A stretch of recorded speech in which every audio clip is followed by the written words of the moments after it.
আসসালামু আলাইকুম রহমতুল্লাহি ওয়া বারাকাতুহু।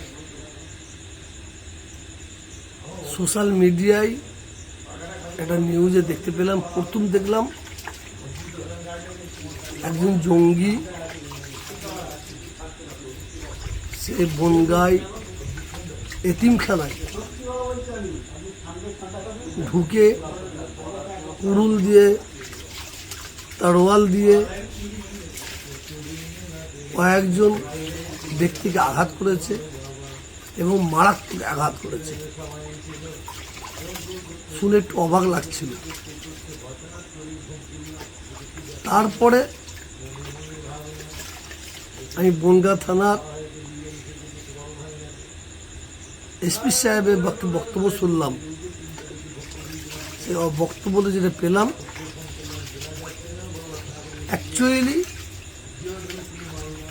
সে জঙ্গি নয়,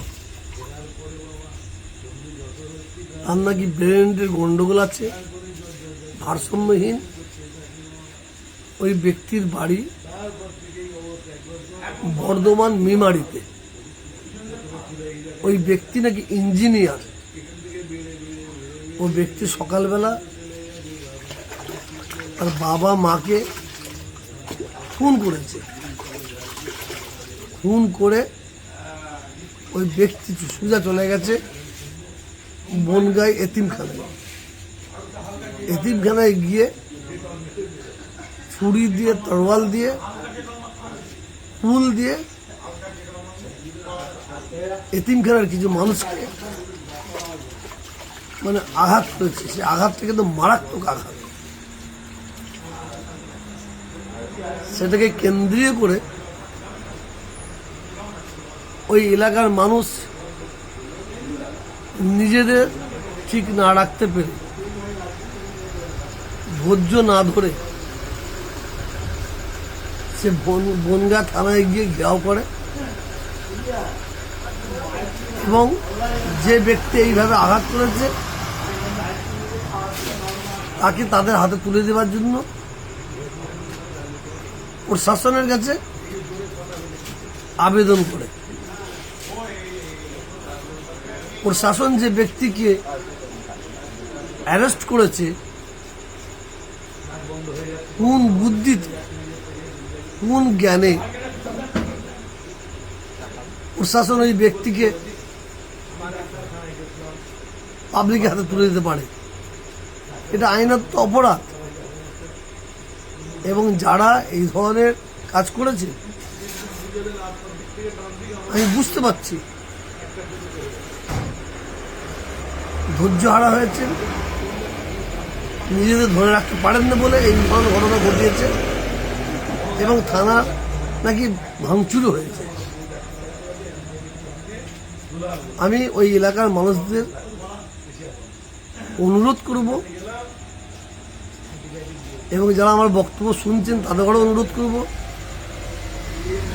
আপনারা গুজবে কান দেবেন না। আইনকে সম্মান দিন, আইন নিজের হাতে তুলে নেবেন না। যেহেতু স্বয়ং এসপি এই ব্যাপারটা দেখছেন, এসপি সাহেব নিজে তদন্ত করছেন, তো এখানে মাথা গরম করার কোনো দরকার নেই। আমি মাননীয় এসপি সাহেবের কাছে আমি অনুরোধ করব, এই ঘটনাকে কেন্দ্র করে অনেক মানুষ নাকি অ্যারেস্ট হয়েছে। তারা এই ধরনের ঘটনা যাতে আর না ঘটাতে পারে সেই বিবেচনা করে তাদের জন্য কি ব্যবস্থা করা যায়, তাদের কিভাবে ছাড়া যায়, সেটার জন্য আমি অনুরোধ করব। নিরীহ মানুষ যারা এই কাজে লিপ্ত হয়েছে, আলম্বিত হয়ে,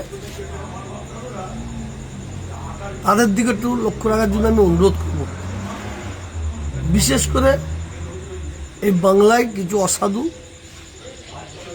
রাজনীতি নেতা আছে, কিছু গদি মিডিয়া আছে, তারা এটাকে রং লাগিয়ে দিয়ে একটা সাম্প্রদায়িক আগুন জ্বালাবার চক্রান্ত করবে। আমি বাংলার মানুষকে বলবো, যে কোনো জিনিস, যে কোনো জায়গায় যে কোনো ঘটনা ঘটবে, আগে ভালো তারা তদন্ত করুন, তারপরে কথা বলুন। চিলে আপনার কান নিয়ে চলে গেছে, আপনি চিলের পিছনে ছুটবেন কেন? কিসের জন্য? আপনি তো কানে হাত দিলেই বুঝতে পারবেন চিল আপনার কান নিয়ে চলে গেছে কিনা।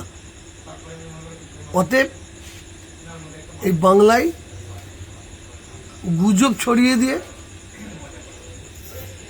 কিছু অসচ্চরিত্র রাজনীতির নেতা আছে, অসচ্চরিত্র সোশ্যাল মিডিয়া আছে, তারা সাম্প্রদায়িক আগুন জ্বালাবার চক্রান্ত করবে।